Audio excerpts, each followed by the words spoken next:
नमस्कार मेरे प्यारे विद्यार्थियों, एक बार फिर से आप सभी का स्वागत है सिलेक्शन मंच पे। मैं उदित सर आप सभी का स्वागत करता हूं। आज हम लोग जिस चीज़ के बारे में चर्चा करने वाले हैं, आई थिंक आप सबको ये दिख रहा होगा जो स्क्रीन पर। ये कहने की हमारे रुपये की बात हो रही है, यानी कि ये 10 रुपए का कॉइन की बात करेगी। और ऊपर एक चीज को मेंशन किया गया, इंडियन बजट सिस्टम, यानी कि आज जो हम चर्चा करने वाले हैं वो भारत में बजट के संबंध में, यानी कि भारत की जो बजट प्रणाली है इसके बारे में हम लोग चर्चा करेंगे और विस्तृत चर्चा करेंगे अपने विभिन्न विभिन्न पार्ट के बारे में। यानी कि जो इंडियन बजट सिस्टम है वो करीब करीब 3 पार्ट में आपके सामने लाया जाएगा, जिसमें हम लोग ये सीखेंगे कि एटलीस्ट बजट की क्या इंपॉर्टेंस होती है और सरकार बजट बनाने में किन किन चीजों को विस्तृत तरीके से रखती है और क्या उसके उपाय होते हैं, बजट की क्या इंपॉर्टेंस होती है। और साथ साथ ये जानेंगे कि अभी जो अंतरिम बजट आया था उसकी उसकी क्या महत्व, क्या क्या क्या उसमें आंकड़े दिए गए। इन सब के बारे में समय समय पे विस्तृत चर्चा करते रहेंगे। तो आप सभी लोग पेन और पेपर लेकर के स्टे ट्यून हो जाइए सिलेक्शन मंच के साथ। बैंकिंग सीरीज में आपके सामने प्रस्तुत है इंडियन बजट, जो बैंक और एसएससी, रेलवे या फिर जो भी स्टूडेंट हैं हमारे कॉम्पिटिटिव, उन सबके लिए बहुत ही महत्वपूर्ण रहेंगे बजट के संबंध में। एक्चुअली जब भी आप कभी भी बजट की बात होती है यहाँ पे ना, जैसे कहते हैं कि यार ऐसा करो, बजटिंग कर लो। बजटिंग एंड बजट है ना, दोनों सिमिलर टर्म है अपने आप में। बजटिंग या फिर बजट दोनों कैसे हैं, एक सिमिलर टर्म है अपने आप में।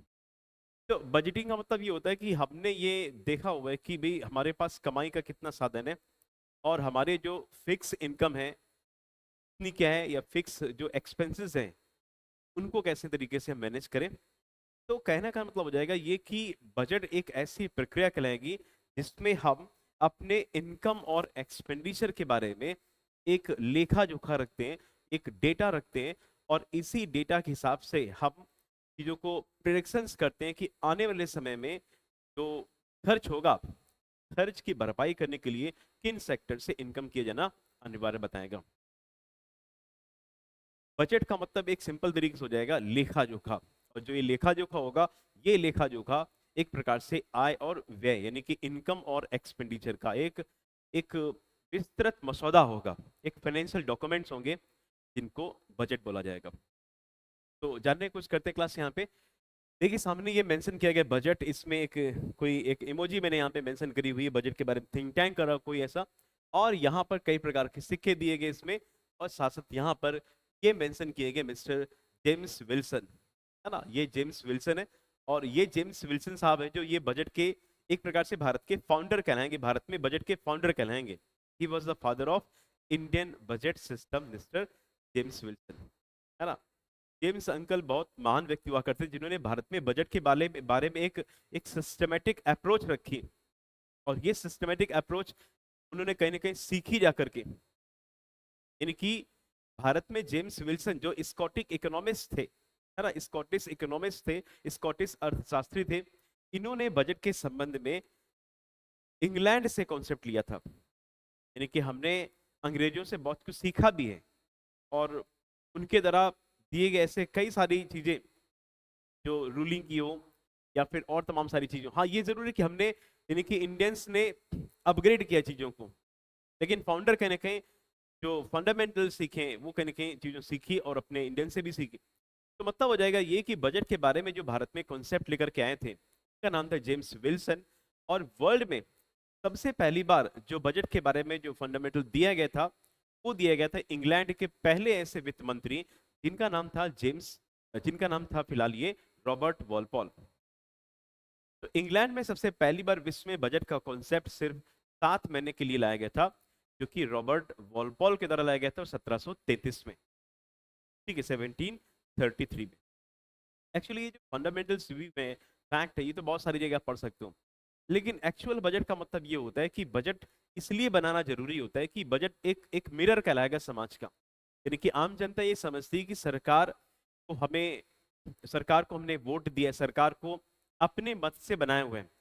और सरकार को हमने अगर किसी हमारे द्वारा चुने गए व्यक्ति को अगर लीडर बनाया गया, वह लीडर जनता के लिए जो भी एक प्रकार से सरकारी सेवाएं होंगी, यानी कि जनता के लिए जो भी एक प्रकार से गवर्नमेंट स्कीम्स होंगी, सरकारी योजनाएं होंगी, उन गवर्नमेंट स्कीम के माध्यम से किन किन जगह पे पैसा का एक्सपेक्टेशन करती है जनता, और इसी जनता से सरकार पैसे अर्न भी करती है टैक्सेस के माध्यम से, करों के माध्यम से। तो कहने का मतलब हो जाएगा कि अगर बजट सरकार जारी करती है तो इससे कहीं ना कहीं समाज का एक विभिन्न प्रकार का वर्ग, यानी कि समाज का हर तबके का वर्ग ये सोचता है कि सरकार ने इस बार, यानी कि जो वित्तीय वर्ष चालू होगा 1 अप्रैल से लेकर के 31 मार्च तक, इस वित्तीय वर्ष में किन किन सेक्टर्स में क्या क्या एक्सपेक्टेशन किया हुआ है, किन किन सेक्टर्स में क्या क्या स्कीम जारी की हुई है, इससे क्या परफॉर्मेंस रहेगा देश का, डिफेंस में कितना खर्च किया गया, एग्रीकल्चर फील्ड में कितना पैसा दिया गया, ठीक है ना, हमारे बैंकिंग सेक्टर में इनके रिफॉर्म करने के लिए, इनके एनपीए को कम करने के लिए, इनके डेवलपमेंटल के लिए कितना पैसा दिया गया, हमारे जो वंचित क्षेत्र के लोग हैं, जो वीकर सेक्शंस, इनको क्या सरकार ने स्कीम के माध्यम से जोड़ा हुआ है, लोगों को स्किल्ड कैसे करेगी सरकार, है ना। स्किल इंडिया सेंटर को अभी स्टैब्लिश किया गया था, आपके ये उड़ीसा में स्टैब्लिश किया गया धर्मेंद्र प्रधान जी के द्वारा। तो मतलब हो जाएगा ये कि समय समय पे सरकार बजट के द्वारा किए गए तमाम सारे अनाउंसमेंट को 1 अप्रैल से प्रभावी करती है, जो कि इनकम और एक्सपेंडिचर का एक विस्तृत ब्यौरा कहलाएगा बजट, है ना।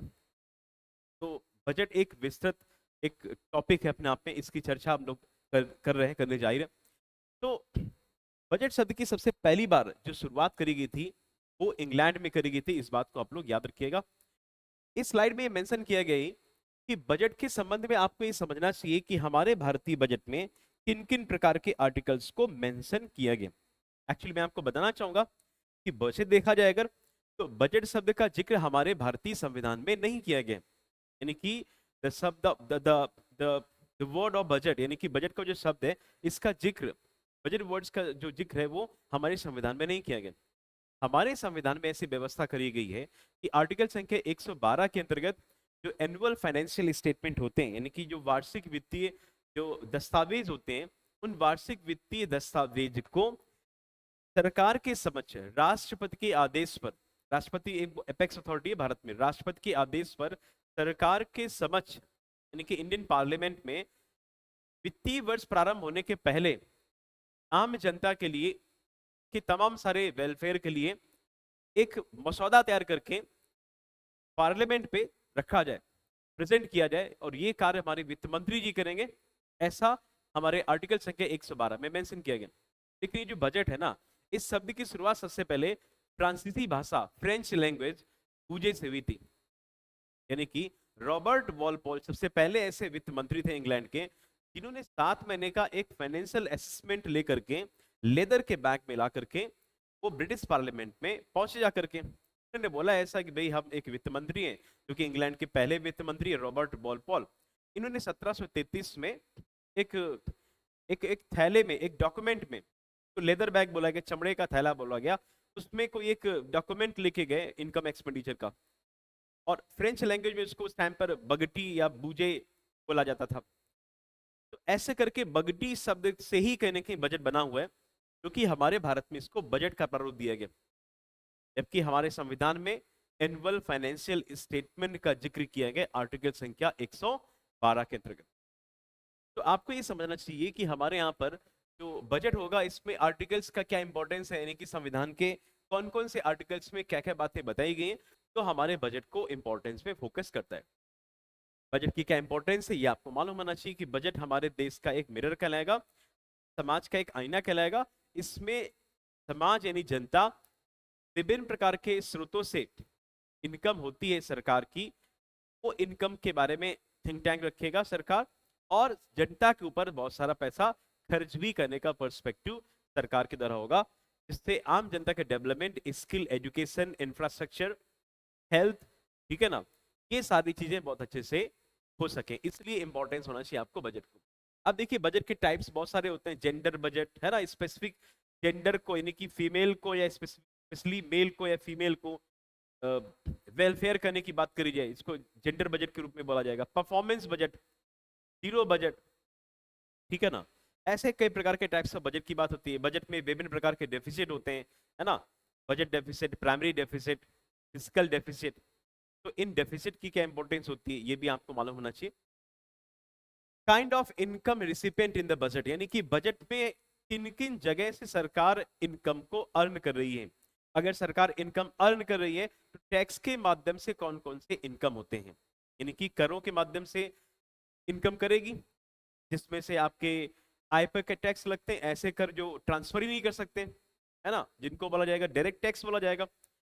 इनकम के स्रोत पे लगने वाले करों को प्रत्यक्ष कर बोलते हैं, और जो भी हम गुड्स एंड सर्विसेज को यूटिलाइज करते हैं उनमें जो कर लगेगी उनको बोला जाएगा अप्रत्यक्ष कर। तो सरकार के लिए इनकम का जरिया है टैक्स, यानी कि टैक्स रेवेन्यू। और अगर इनकम के बगैर अगर सरकार यानी कि पैसा कमाती है, अर्न करती है, तो वो फिलहाल नॉन टैक्स रेवेन्यू में आएगा, है ना। नॉन टैक्स रेवेन्यू में डिविडेंड हुआ, फाइन हुआ, एंड इसके अलावा आपका पेनल्टी, फाइन, डिविडेंड, ठीक है ना। एंड फॉरेस्ट एसेट है सरकार की बहुत सारी, माइंस हैं, मिनरल्स हैं, ठीक है। रिजर्व बैंक ऑफ इंडिया भी वित्तीय वर्ष में डिविडेंड आरबीआई देती है गवर्नमेंट ऑफ इंडिया को। सरकार को बहुत सारे सेंट्रल पब्लिक सेक्टर एंटरप्रेन्योर भी सरकार के, है ना, बेल, गेल, एचईएल, बहुत सारी कंपनी सरकार की, ओएनजीसी, ये सारी कंपनी भी सरकार को डिविडेंड प्रोवाइड कराती है, तो वो सारा नॉन टैक्स में आएगा। तो इनकम के सोर्स में सरकार के पास टैक्स रेवेन्यू और नॉन टैक्स रेवेन्यू भी सरकार के पास है। एक्सपेंडिचर्स इन बजट, यानी कि बजट में विभिन्न विभिन्न जगहों पे हमें एक्सपेंडिचर को भी दिखाना पड़ेगा। सरकार ऐसा बोली कि भाई इस बार मनरेगा के तहत और सारा ओवरऑल एग्रीकल्चर सेक्टर्स को बेटर करने के लिए 75,000 करोड़ रुपए दे दे, वो नाबार्ड अपने हिसाब से मैनेज करे आरआईडीएफ के माध्यम से, एग्रीकल्चर सेक्टर को इतना सारा पैसा दे दिया गया, ठीक है ना। तो मतलब ये कि किन किन जगहों पे एक्सपेंडिचर सरकार कर रही है। सरकार मातृत्व वंदना योजना में पैसा खर्च करे, या सरकार कह रही भाई आयुष्मान कार्ड में हम 5 लाख रुपए का पर फैमिली जो हेल्थ इंश्योरेंस हम कराते हैं, यानी कि 5 लाख रुपए तक का जो हर एक अस्पताल में इलाज करा सकते हो, उसमें भी सरकार खर्च करे। तो विभिन्न जगहों पे एक्सपेंडिचर का भी मुद्दा सरकार के पास होना अनिवार्य बताएंगे। नाउ काइंड ऑफ टैक्सेस, यानी कि आप लोग को ये भी मालूम होना चाहिए कि सरकार के पास किन किन प्रकार के करों का मसौदा होता है, जिसमें से कंपनियों के नेट प्रॉफिट में लगने वाले करों को कॉर्पोरेशन टैक्स बोलते हैं, है ना। गिफ्ट टैक्स यानी कि उपहार कर जो लागू किया गया था पंडित जवाहरलाल नेहरू जी के द्वारा, ठीक है ना। डिविडेंड टैक्स हुआ, यानी कि कंपनी के पास अगर मान लीजिए एम्प्लॉइज हैं और काम कर रहे हैं बहुत सारे एम्प्लॉय, तो अगर कंपनी एक्स्ट्रा पैसा कमा रही है और अपने एम्प्लॉय को दे रही है एक्स्ट्रा पैसा सैलरी के अलावा, एक्स्ट्रा जो कमाई मतलब लाभांश पे लगने वाले कर को बोला जाएगा डिविडेंड टैक्स, है ना। ये भी डायरेक्ट टैक्स का के रूप में बोला जाएगा, मतलब ये कि प्रत्यक्ष कर में आगे इनकम पे लग रहा है डिविडेंड टैक्स, है ना, ठीक है ना। इंटरेस्ट टैक्स हुआ, तो मतलब प्रत्यक्ष कर इनकम पे लगाने की बात हो रही है। इनडायरेक्ट टैक्स मैंने आपको बता दिया, kind of deficit, primary deficit, physical deficit, budget deficit, ऐसे चीजें कहलाएंगे आपकी इस डेफिसिट के बारे में। डेफिसिट का मतलब स्पेशली विभिन्न प्रकार के घाटों के बारे में भी सरकार बताएगी कि राजकोषीय घाटा कितना लक्ष्य बताया गया, कितना अचीव किया गया, प्राथमिक घाटा का क्या इंपॉर्टेंस है, ठीक है, बजट घाटा क्या होता है ना, बजटीय डेफिसिट जिसको बोलते हैं। विभिन्न प्रकार के घाटे जो होते हैं सरकार के, वो भी कहीं ना कहीं बजट का ही पार्ट कहलाते हैं। अदर कॉन्स्टिट्यूशनल प्रोविजंस, कुछ ऐसे भी प्रोविजंस होते हैं सरकार के पास जो सरकार अपने पास टाइप्स ऑफ फंड रखती है, यानी कि जाहिर सी बात है इतनी बड़ी सरकार और इतने बड़े लोकतंत्र देश को चलाना एक बड़ी बात अपने आप में, इसलिए सरकार अपने पास अन्य प्रोविजंस के माध्यम से 3 बड़े प्रकार के फंड भी सरकार रखती है, जिसमें से कंसोलिडेटेड फंड मतलब हो जाएगा संचित खाता, आर्टिकल संख्या 266 फर्स्ट के अंतर्गत एक कॉन्स्टिट्यूशनल प्रोविजन अपने आप में है कि भाई संचित खाते में सरकार विभिन्न प्रकार की इनकम और एक्सपेंडिचर का ब्यौरा बना के रखेगी, जहां जहां खर्च करना हो, सरकारी मशीनरी में खर्चा हो, सारा कंसोलिडेटेड फंड में आएगा। सीजीआई की सैलरी, प्रधानमंत्री के जो भी सैलरीज, राष्ट्रपति की salary, supreme court of India की सैलरी, अटॉर्नी जनरल की सैलरी, लोकसभा के अध्यक्ष, राज्यसभा के अध्यक्ष की सैलरी, ये सारा सैलरी जो भी मशीनरी सैलरी गवर्नमेंट के मशीनरीज में जो भी पैसा खर्च हो रहा है वो संचित खाते में आएगा। ट्रेजरी बिल से पैसा आ रहा है, कोई सिक्योरिटी सरकार जारी करिए, पैसा जनता से ले रही, वो भी पैसा पैसा पैसा कहाँ पे आएगा, संचित खाते में आएगा। विभिन्न जगहों पे पैसा खर्च करे, स्कीम में खर्च करे, वो सब पैसा आएगा आपका संचित खाते से पैसा निकाला जाएगा। लेकिन ये जरूरी है सरकारी खाता है, इसलिए अनुमति की आवश्यकता पड़ेगी। टाइप्स ऑफ फंड के बारे में हम लोग चर्चा करेंगे, ठीक है ना। इमरजेंसी फंड क्या होता है, ठीक है ना, पब्लिक फंड किसको बोलते हैं, ये सारे टाइप्स ऑफ फंड यानी कि कॉन्स्टिट्यूशनल प्रोविजनल्स की बात आपको मालूम होना चाहिए। तो बजट में कुल मिलाकर के ये सारे एक इंपॉर्टेंस बताई गई है। स्टैटिक बजट का एक प्रकार का ये पार्ट कहलाएगा, आपको ये मालूम होना चाहिए। अब देखिए थोड़ा सा हम लोग यहाँ पे आपके सामने फंडामेंटल्स की बात करेंगे कि बजट की शुरुआत कैसे हुई थी। एटलीस्ट ये क्वेश्चन आपके एग्जाम में जरूर पूछा जाता है कि सबसे पहली बार बजट की शुरुआत कब, कहाँ से हुई थी और किस व्यक्ति ने की थी। आपके सामने क्लास ये मेंशन है कि सबसे पहले विश्व में अगर बात करते हैं, विश्व में रॉबर्ट वॉलपॉल थे जो कि ब्रिटेन के फर्स्ट प्राइम मिनिस्टर, यानी कि इंग्लैंड ब्रिटेन के पहले प्रधानमंत्री, फर्स्ट प्राइम मिनिस्टर भी थे बच्चों, और ये फाइनेंस मिनिस्टर भी थे, यानी कि he was a prime minister as well as, यानी कि फाइनेंस मिनिस्टर भी थे ये। प्राइम मिनिस्टर के साथ ये फाइनेंस मिनिस्टर भी थे, दोनों पोस्ट पे थे। रॉबर्ट जो वॉलपॉल थे, इन्होंने विश्व में सबसे पहली बार बजट का अप्रोच रखा था 1733 में। देखिए स्लाइड में ये मेंशन किया गया, 1733 में सबसे पहली बार बजट का अप्रोच रखने वाले इंसान का जो नाम है रॉबर्ट वॉलपॉल, है ना। रॉबर्ट वॉलपॉल एक पहले ऐसे प्रसिद्ध व्यक्ति थे जिन्होंने बजट के बारे में शुरुआत करी थी, रॉबर्ट वॉलपॉल, ठीक है ना। रॉबर्ट वॉलपॉल की बात यहाँ पे हम लोग कर रहे हैं, ठीक है। रॉबर्ट वॉलपॉल, रॉबर्ट वॉलपॉल पहले ऐसे व्यक्ति थे जिन्होंने बजट के बारे में कॉन्सेप्ट दिया था, 1733 में दिया था। और देखिए बोला गया the world budget first time introduced by the British finance minister Shri Robert Walpole in 1733। The world budget, the words budget was derived from, यानी कि बजट शब्द को जो लिया गया फ्रेंच लैंग्वेज से लिया गया, जिसका नाम है बच्चों याद रखिएगा बॉगटी, यानी कि बॉग। बजट शब्द की जो उत्पत्ति हुई है वो किससे हुई बच्चों, बगटी। और ये किस भाषा में मेंशन किया गया, ये लिया गया फ्रेंच लैंग्वेज से, फ्रेंच लैंग्वेज से इसको बताया गया। क्लास याद रखिएगा, this budget word basically originate from the French language, है ना, फ्रेंच लैंग्वेज से। फ्रांसीसी भाषा बूझे से बजट शब्द की शुरुआत हुई थी। और एक ये प्रोविजनल बजट था, ओनली 7 मंथ का बजट का एस्टिमेशन था, जो ब्रिटिश फाइनेंस मिनिस्टर लेकर के आए थे ब्रिटिश पार्लियामेंट में। बात अगर बच्चों यहाँ पर इंडिया की करते हैं, भारत में कब कैसे हुआ था, भारत में एक ऐतिहासिक डेट है जिसका नाम है 7 अप्रैल 1860, यानी कि 7 अप्रैल 1860 को बजट के बारे में सबसे पहली बार जो कॉन्सेप्ट दिया गया था वो जेम्स विल्सन के द्वारा गया था 1869 में। यानी कि याद रखिएगा जो भारत में पहली बार बजट को इंट्रोड्यूस किया गया था 1860 में, लेकिन इसके बाद पहली बार बजट को जो प्रेजेंट किया गया था, मतलब कंप्लीटली जारी किया गया था, वो 1869 में था। एक्चुअली जो 1869 की बात हो रही है वो फाइनेंशियल ईयर के हिसाब से ना, वित्तीय वर्ष के हिसाब से बजट की शुरुआत जो करी गई थी वो बच्चों याद रखिएगा फाइनेंशियल ईयर के हिसाब से शुरुआत करी गई थी, वित्तीय वर्ष के हिसाब से बजट की शुरुआत करी गई थी 1869 में। लेकिन 7 मंथ का प्रोविजनली जो फाइनेंशियल डॉक्यूमेंट लेकर के आए थे वो लेकर के आए थे आपके ये मिस्टर जेम्स विल्सन। तो जेम्स विल्सन जो बोला गया ये आप देख रहे हैं ना, India first ever budget was presented by the 7 April 1860 by the Scotsman economist James Wilson. तो इन्हीं को यानी कि जेम्स विल्सन को ही बोला जाएगा फादर ऑफ इकोनॉमिक्स,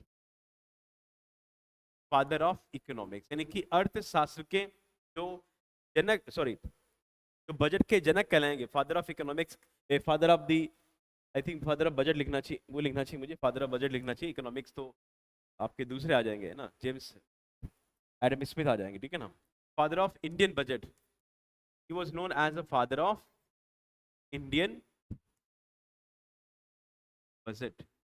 भारत में जो भारतीय बजट के जो फाउंडर थे उनका नाम था जेम्स विल्सन, ठीक है। 7 अप्रैल 1860 आप लोग याद रखिएगा, इस टाइम पे इन्होंने बजट की बुनियाद रखी थी, जबकि पहली बार बजट के चीजों को रिप्रेजेंट किया गया था फर्स्ट टाइम फाइनेंशियल ईयर के रिगार्डिंग, वो 1869 में जारी किया गया था। James Wilson was the father of Indian budget system, but in the world the father of the budget Mr. Robert Walpole। Budget शब्द की जो जिक्र किया गया वो फ्रेंच लैंग्वेज बगटी में किया गया, इस बात की याद रखिएगा, ठीक है। अब देखिए यहाँ पे मेंशन किया गया कि बजट की क्या इंपॉर्टेंस होती है। एक्चुअली देखिए होता है क्या है कि हमारे यहाँ पर जो भी फाइनेंशियल ईयर है, यानी कि हमारे देश में जो वित्तीय वर्ष की बात करी जाती है, जो फाइनेंशियल ईयर है हमारे देश में, वो बच्चों कुछ इस प्रकार से फाइनेंशियल ईयर है। जो हमारे यहाँ पर जो फाइनेंशियल ईयर है, फाइनेंशियल ईयर का मतलब हो जाएगा वित्तीय वर्ष, है ना। फाइनेंशियल ईयर है हमारे यहाँ पर, FI का मतलब हो जाएगा बच्चों ये वित्तीय वर्ष। जो फाइनेंशियल ईयर है तो हमारे यहाँ पे बच्चों 1 अप्रैल से लेकर के 31 मार्च तक के बीच में ये वित्तीय वर्ष कहलाया जाता है। यानी कि जो वित्तीय वर्ष का मतलब हो जाएगा कि हमारे पास एक टाइम पीरियड है ना, कि हमें इतने से इतने समय के बीच में बजट का समस्त इनकम और एक्सपेंडिचर के डेटा को मैनेज करना है, और सरकार के वित्त मंत्रालय के द्वारा ये सारा सिचुएशन को आगे एग्जीक्यूशन करने में मदद करनी पड़ेगी। वित्तीय वर्ष क्यों रखा गया 1 अप्रैल से 31 मार्च तक के लिए, इसका भी बहुत इंपॉर्टेंस होता है। कई सारे विभिन्न कंट्रीज में अलग अलग फाइनेंशियल ईयर होता है। फाइनेंशियल ईयर अलग अलग होने का कुछ कॉन्सेप्ट भी होता है। एक्चुअली हमारे यहाँ पर जो अर्थव्यवस्था है, इस अर्थव्यवस्था में कृषि का बहुत बड़ा समावेशन है। इवन हर एक कंट्री में कृषि का बहुत बड़ा समावेशन है। जो भी हमारे यहाँ पे रॉ मटेरियल आता है, यानी कि कच्चा माल जो बनेगा, वो कच्चा माल कहाँ से आएगा? कृषि से ही आएगा। फिर सेकेंडरी सेक्टर में उसका प्रोसेसिंग होगा, और वही सारी चीजें टर्सरी सेक्टर में सर्विस के माध्यम से कस्टमर पॉइंट सेल तक पहुंचेंगी। इसका मतलब हो जाएगा ये कि अगर हम कृषि व्यवस्था पे ज्यादा फोकस करते हैं, जिससे हमारे सारे सेक्टर्स मैनेज रह सकते हैं, तो क्लाइमेट का असर कृषि पर बराबर होता है। हर एक कंट्रीज में अलग अलग क्लाइमेट होता है। हमारे देश में भी क्लाइमेट कुछ अलग है। हमारे देश में क्लाइमेट कुछ गर्म क्लाइमेट है, और विभिन्न प्रकार के वेदर्स भी हैं, चाहे वो बरसात हो, या चाहे वो गर्मियां हो, या फिर चाहे वो सर्दियां हो, है ना। तो वित्तीय वर्ष का मतलब मेन कॉन्सेप्ट ये है कि अप्रैल से 31 मार्च रखने का मतलब ये है कि हमारे यहाँ पे अप्रैल के समय पे या मार्च के एंड में एक पक्की फसल के रूप में जानी जाती है ग्रामीण परिवेश में, इसको बोलते हैं रबी की फसल। एक्चुअली रबी की फसल में विभिन्न प्रकार के फसल के जो टाइप्स हैं, जिनमें से क्रॉप्स की अगर बात करते हैं, अगर व्हीट हुआ, ठीक है ना, बार्ले हुआ, चना हुआ, प्रमुख दालें हुई, ऐसी प्रमुख 8 प्रकार की फसलें जो होती हैं, मतलब 8 6 कह सकते हैं, 6 प्रकार के खाद्यान्न फसलें, बाकी 2 अलग चीजें, है ना। कुल मिलाकर के 6 प्रकार की प्रमुख फसलें, जिनका एमएसपी सरकार भी जारी करती है। ये फसलें कट करके जारी हो जाती, मतलब कट करके उनका जो भी क्रॉपिंग है हो जाती है, और किसानों के पास ये सारी चीजें पहुंच जाती हैं। तो किसान के पास ये जो अप्रैल का समय होता है ना, वो मतलब ठीक ठाक होता है। पैसे भी होते हैं, काफी ठीक ठाक होते हैं, जिससे अर्थव्यवस्था में और बेटर तरीके से मांग बढ़ सकती है। पैसा होगा तो मांग बढ़ेगा बढ़ेगा, डिमांड बढ़ेगी। दूसरी बात है कि 1 अप्रैल से ही भारत में हिंदू कैलेंडर का भी प्रारंभ किया गया। तो भारत ये समझता है, देश ये समझता है कि हमारे यहाँ पे जो वित्तीय वर्ष जो ज्यादा उपयोगी रहेगा, वो 1 अप्रैल से 31 मार्च ही ज्यादा सुटेबल रहेगा, क्योंकि हमारे क्लाइमेट को अनुकूल किया रहेगा, एक तरीके से ये अनुकूल स्थिति में रह जाएगा, जो कि हमारे किसानों के लिए भी सही है, और जो भी इंडस्ट्रीज या फिर सर्विस सेक्टर उनके लिए सही है। तो क्लाइमेट के अनुसार हर एक देश में, यानी कि ये जो डिपेंड करता है बच्चों, ये डिपेंड्स ऑन क्लाइमेट, यानी कि वित्तीय वर्ष डिपेंड किस पे करता है बच्चों? क्लाइमेट पर डिपेंड करता है वित्तीय वर्ष, है ना। तो जैसा क्लाइमेट होगा वैसा ही कहीं ना कहीं फाइनेंशियल ईयर कहलाएगा। ठीक है, तो याद रखिएगा क्लाइमेट की बहुत ज्यादा इंपॉर्टेंस है। क्लाइमेट की इंपॉर्टेंस है हर एक कंट्री का वित्तीय वर्ष के लिए। कुछ कंट्रीज में वित्तीय वर्ष आपका सितंबर से अक्टूबर होते हैं। कुछ ऐसे कंट्रीज में 1 जनवरी से 31 दिसंबर होता है। कहीं भी 1 सितंबर से लेकर के 31 अक्टूबर होता है। अलग अलग कंट्रीज में अलग अलग क्लाइमेट होता है, इसलिए वित्तीय वर्ष हमारे यहाँ पे जो है वो 1 अप्रैल से 31 मार्च है। अब भारत में जो सबसे पहली बार, जो इंडिया में फर्स्ट टाइम बजट का जो कॉन्सेप्ट लेकर के आए थे बच्चों, याद रखिएगा, पहली बार जिस व्यक्ति ने बजट का कॉन्सेप्ट लेकर के आए थे, उन अंकल को क्लास यहाँ पे बोला गया था बच्चों, जिनका नाम था, इंडिया के पहले ऐसे फाइनेंस मिनिस्टर थे जिनका नाम था आर.के. षणमुगम चेट्टी। श्री आर.के. षणमुगम चेट्टी, मैं यहाँ पे हिंदी में भी मेंशन कर दूंगा, श्री आर.के. षणमुगम षणमुगम चेट्टी। ये ऐसे व्यक्ति थे जिन्होंने बजट का कॉन्सेप्ट रखा था, मतलब जिन्होंने पहली बार अपने स्वतंत्र भारत का बजट को प्रस्तुत करने के लिए इनको जाना जाता है। एंड दूसरी बात ये भी क्लास यहाँ पर, ये पहले ऐसे, यानी कि ये फर्स्ट फाइनेंस मिनिस्टर थे, यानी कि स्वतंत्र भारत के पहले वित्त मंत्री थे, जिन्होंने 26 नवंबर 1947 में वर्ष 47-48, यानी कि वित्तीय वर्ष 1947-1948 का एक मसौदा लेकर के आए थे इनकम और एक्सपेंडिचर का। भारत के पहले ऐसे वित्त मंत्री कौन रह चुके? आर.के. षणमुगम चेट्टी। और कौन से व्यक्ति ने स्वतंत्र भारत का बजट प्रस्तुत करने के बारे में अप्रोच रखी? उनका नाम है मिस्टर आर.के. षणमुगम चेट्टी। ठीक है, he was the first finance minister of the country. ठीक है ना, first finance minister of the country. तो भारत में बजट की बुनियाद रखने के लिए कौन से व्यक्ति को जाना जाएगा? आर के षणमुगम शेट्टी को जाना जाएगा। ठीक है, याद रखिएगा। आगे बढ़ते हम लोग।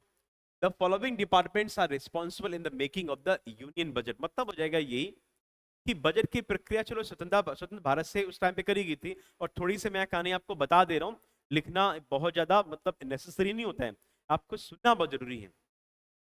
कहते नहीं कि एक अच्छा जो वक्ता होगा वो एक श्रोता अच्छा होगा, तो वक्ता भी अच्छा हो सकता है, सुनना जरूरी है। एक्चुअली 7 अप्रैल 1860 पे तो ऐसा हो चुका था, लेकिन फिर फरवरी 1869 में पहली बार फाइनेंशियल ईयर के संबंध में बजट जारी किया जा रहा था, जिसको बोला जाएगा यूनियन बजट। लेकिन ये कंटिन्यूसली प्रक्रिया होती रही। भारत में ईस्ट इंडिया कंपनी का राज था उस टाइम पर।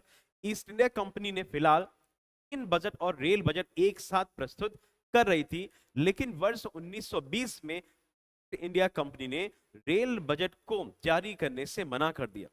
बोला ये कि रेल बजट को हम नहीं जारी कर पाएंगे, जारी करेंगे तो सिर्फ और सिर्फ किसको जारी करेंगे, सिर्फ यूनियन बजट को जारी करेंगे। इसके संबंध में एक कमेटी बनाई गई थी, जिस कमेटी का नाम रखा गया था विलियम एक्वर्थ कमेटी। 1921 में इस कमेटी की सिफारिश पे रेल बजट और आम बजट को अलग कर दिया गया, सेपरेट कर दिया गया। ठीक है ना। तो 1924 में रेल बजट और आम बजट को अलग कर दिया गया था। ये प्रक्रिया, ये कल्चर लगातार चली आ रही थी। वर्ष 2016 में एक कमेटी को फिर से रिकमेंडेशन किया गया और इसको 17 से प्रभावी भी किया गया था, जिसमें से विवेक देवराय के रिकमेंडेशन पे, जो उस टाइम पर नीति आयोग के मेंबर हुआ करते थे, विवेक देवराय, कब 2016 में इन्होंने रिकमेंडेशन किया कि भाई जो आम बजट और रेल बजट जो प्रस्तुत किया जा रहा है आम बजट से पहले, इसको, इस प्रक्रिया को खत्म कर देते हैं। मतलब 3 दिन लगातार संसद के खराब होने के, या संसद में 3 दिन लगातार बजट की चर्चा चल रही थी। एक्चुअली होता है क्या है कि बजट के कई सारे फैक्ट हैं, है ना, वो चीज आप एक ही सेशन में नहीं समझ सकते हो, और भी सेशन में आपको सामने बजट का लेकर के आऊंगा, है ना, ये चीजें।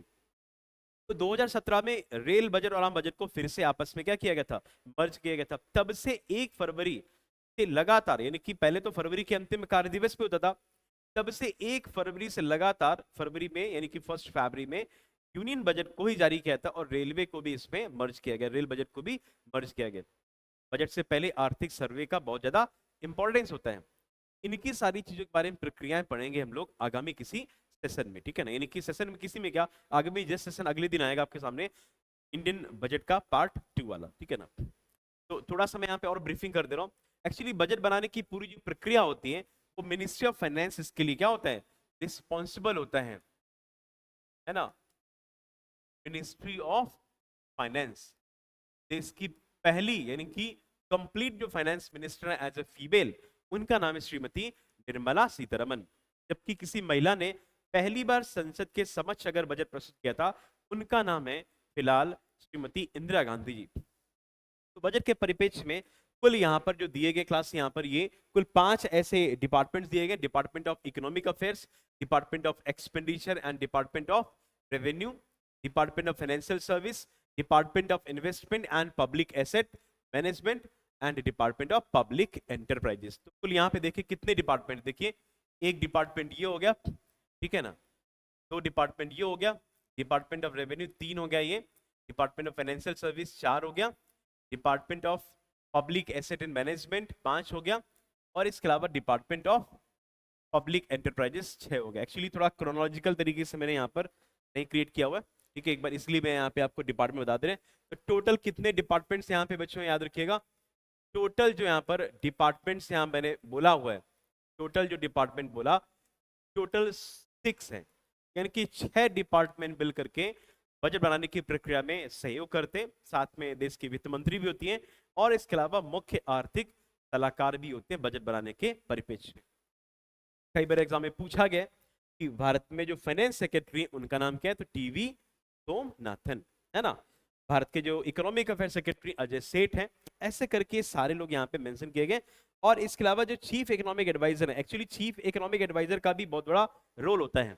ये देखेगा एटलीस्ट कि वाकई भारत में जो भी इनकम एक्सपेंडिचर का ब्यौरा है, तो ऑब्जर्वेशन करेगा, एसेस करेगा। इसलिए मुख्य आर्थिक सलाहकार को बहुत बड़ी रिस्पॉन्सिबिलिटी होती है, जो वर्तमान में पी अनंत नागेश्वरन है। तो बच्चों आज की क्लास को मैं यहाँ पे फिनिश करता हूँ, जिसमें आपने आज फंडामेंटल थोड़ा बहुत सीखा हुआ है। आगामी क्लास को बजट के सेशन को और आगे बढ़ाएंगे। और कई सारी बातों को हम लोग चर्चा करेंगे। Stay tuned with the Selection Munch and this sir. Thank you all. Take care all. Thank you.